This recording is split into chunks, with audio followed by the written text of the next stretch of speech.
Dante, there's a whole debate about education in the United States right now. How does this fit in?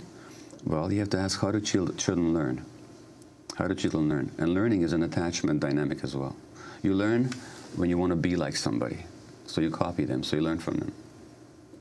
You learn when you're curious, and you learn when you're willing to try something, and if it doesn't work, you try something else. Now, here's what happens. Caring about something, being curious about something, and recognizing that something doesn't work, you have to have a certain degree of emotional security. You have to be able to be open and vulnerable. Children who become peer-oriented, because the peer world is so dangerous and so fraught with bullying and ostracization and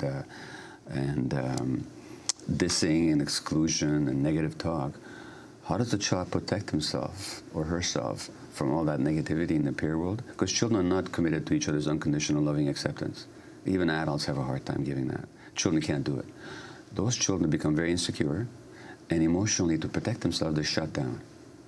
They become hardened, so they become cool. Nothing matters. Cool is the ethic. You see the rock videos, it's all about cool. It's all about aggression and cool and no real emotion. Now, when that happens, curiosity goes, because curiosity is vulnerable, because you care about something and you're admitting that you don't know. You won't try anything, and because if you fail, again, your vulnerability is exposed. So you're not willing to have trial and error. And in terms of who you're learning from, as long as kids were attaching to adults, they were looking to the adults to be modeling themselves on, to learn from, and to get their cues from. Now, kids are still learning from the people they're attached to, but now it's other kids.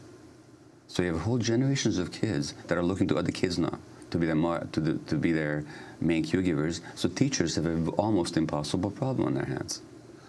And unfortunately, in North America, again, education is seen as a question of academic pedagogy, hence these terrible standardized tests. And the very teachers who work with the most difficult kids are the ones who are most penalized. Because if they don't have good test scores, standardized test scores in their class, then they could be fired. They're seen as bad teachers, which means they're going to want to kick out any difficult kids. That's exactly it. The difficult kids are kicked out, and teachers will be afraid to go into neighborhoods where, because of troubled family relationships, the kids are having difficulties. The kids are peer-oriented. The kids are not looking to the teachers. And this is seen as a reflection. So actually, teachers are being slandered now. Teachers are being slandered now because of the failure of the American society to produce the right environment for child development. Because of the destruction of American childhood. That's right.